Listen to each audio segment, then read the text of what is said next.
me ask you folks, are you sick and tired of the same old thing when you go to somebody's party? Wings, dips, nachos. It's tired. It's boring. God forbid somebody puts out a salad. You don't want that. Nobody wants that. Who the hell eats salad? We're going to make deep fried pulled pork balls.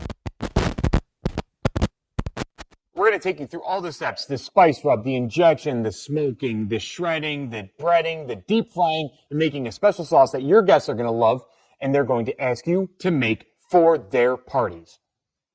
Coming up!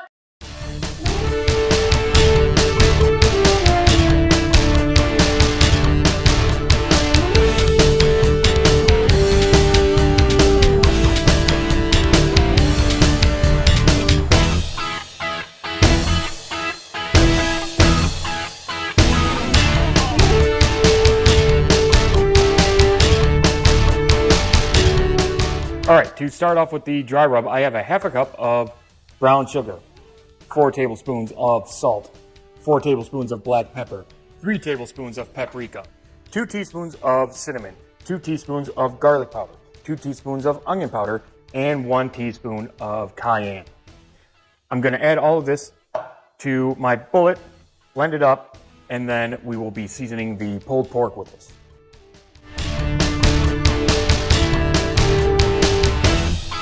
So for the injection, I'm going to be using a half a cup of apple juice, a 1/4 cup of soy sauce, and a teaspoon of Wright's Liquid Smoke Hickory. I'm going to mix it all into this, get it in my injector, and then we're going to inject the pork butt with it. Here we have a pork shoulder, and we're going to be injecting it with the mixture of the apple juice and the soy sauce. And then after we have that fully injected, we're going to take the spice that we made earlier, coat this entire thing liberally, then go outside, start the pellet smoker, and then we're going to throw this on there after it's up to 10. Here we go.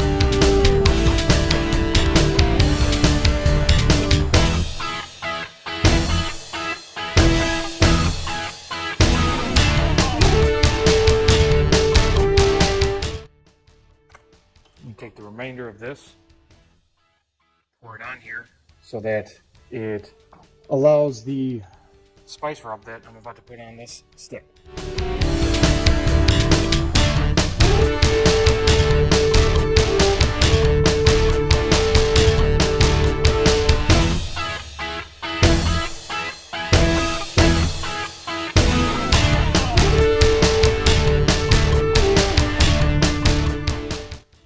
Okay, everybody, so I have this smoker running at around 250 right now.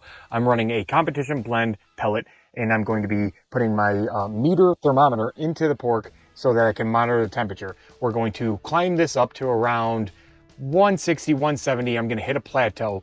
After that, I am going to take it out and I'm going to wrap it in foil and then finish it off in my oven. We don't need to put it in the smoker again after it's in foil. The smoke is not going to penetrate anymore from that. Periodically during this 14 hours that it was on my smoker, I have sprayed it down with a 50-50 mix of apple cider vinegar and water. You're going to want to do that a couple of times just so that the surface doesn't dry out too much, but you do want a nice bark.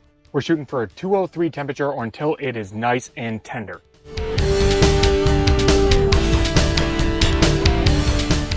All right, it's been a very long night. I've been cooking this thing about 16 hours. It's been about 2 hours inside of my oven, and the rest of it was on the pellet smoker. The next steps is I'm going to be taking off this tin foil. I'm going to be taking out the probe, putting it back into its base, and then we're going to be shredding this.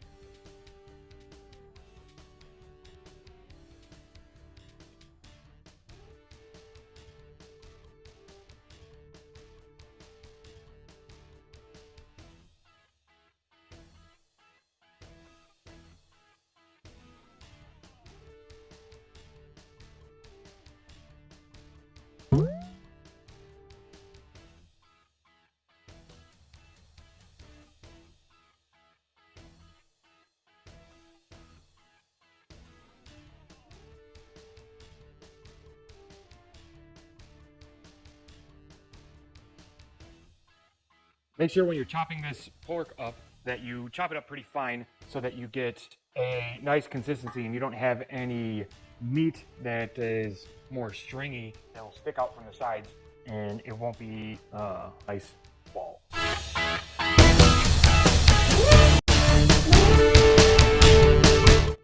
All right, so I'm going to take a baking sheet here and I'm going to spray it down with some Pam so that my parchment paper will stick to it. I'm going to line this so that I can make my pulled pork balls and then put them in the freezer so that they will firm up for the breading process. What we're going to do is take these pulled pork. I have 2 pounds of pulled pork in here. I have 1 egg, and then I'm going to add another teaspoon of Wright's smoke flavor. I found that after I deep fry it, I lose a little bit of the smoke flavor, so I'm going to be adding this, adding the egg, mix it in by hand, and then forming the balls. I started off with a 9-pound pork shoulder, so I'm using 2 pounds of that right now for the pork balls. Depending on how big you make these is depending on how many you'll end up with in the end. Make sure to incorporate that egg pretty good so that it coats all of it and helps these balls stay together when you're frying them. You think you have it nice and incorporated, then start to form the balls. I'm going to be using this ice cream scoop to form a consistent pork ball. Make sure to pack it in there pretty good. And what I like to do is scoop it on my hand so that I have a consistent size. Finish forming that ball. Put it in my tray. Next step after this would be to set this rack in the freezer so that these firm up. And after they're good and firm, we're going to flour them, then dip them in an egg wash, and then we're going to bread them. And then off to the deep fryer they go.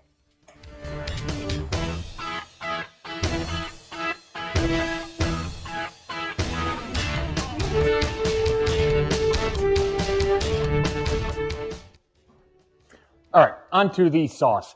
I'm going to be starting off with mayo, a local barbecue sauce that I really love, and then this awesome honey sauce that I found yesterday. It consists of basically just honey and chili peppers and apple cider vinegar. So I'm going to be making this to taste. I'll have a recommended description of what I think you should start off with here, but I suggest that you make this and tweak it to your taste. Oh, also I have the rub that I made, and we're going to be adding just a little bit in this so that it all ties together. Starting off with the mayo, probably I would say a good 3 scoops. This might end up being about a half a cup of mayo. Our spice rub, about a tablespoon, 2 tablespoons of the barbecue sauce. It's an apple barbecue sauce. And then teaspoon of this chili honey. Now we're going to whisk this all together. Give it a taste. See if it needs any adjustments. Say it's a little bit more barbecue sauce and a little bit more of that honey.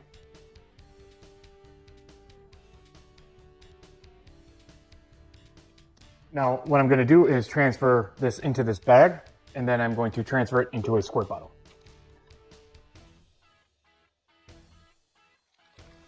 Bring it away from the corner. Snip the corner.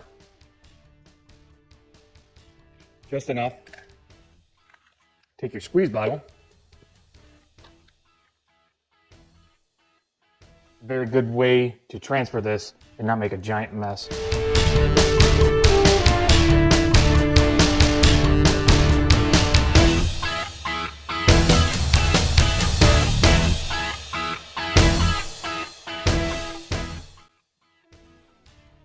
All right, so now we're going to be taking these and we're going to be flouring them, egging them, and then we're going to be dipping them in panko. What I did for the panko, because it's a little bit too big, I actually put it into a Ziploc bag and then I crush it with a hammer a little bit just to get a little bit more fine. You can put it in a blender, whatever you want. And after we do that, we're going to be throwing it into the oil, frying them up, get them nice and crispy, and then they're ready for your party.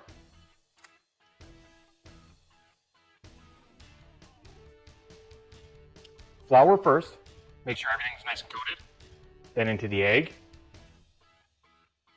Try to do a wet hand, dry hand. Into there. Get it nice and coated.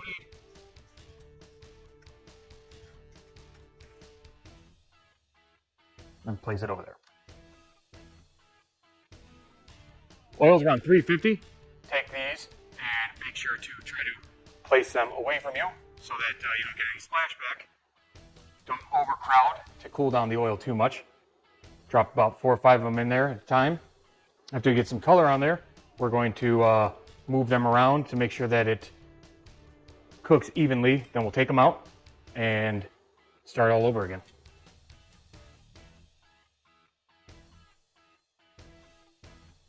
All right, decorate these if you want. I'm gonna dress them up like little footballs.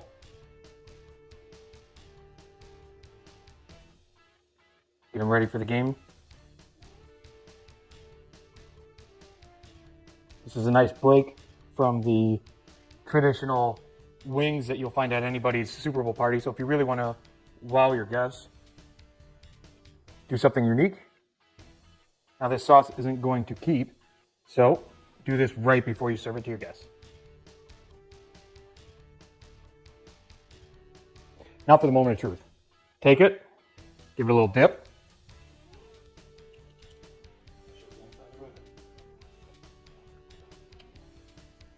It's so good.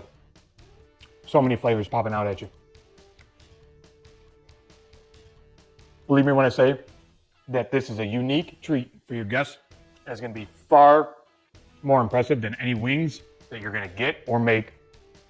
And everybody's going to remember this.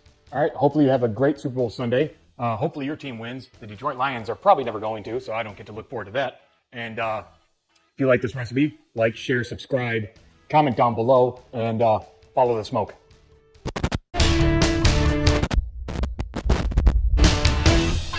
Into the flour.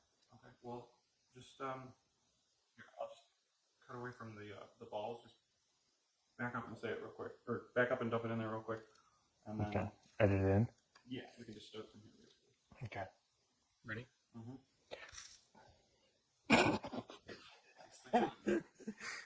Good job, Chief. Okay. Into the flour, we're going to add some of the spice mixture. Whisk it in.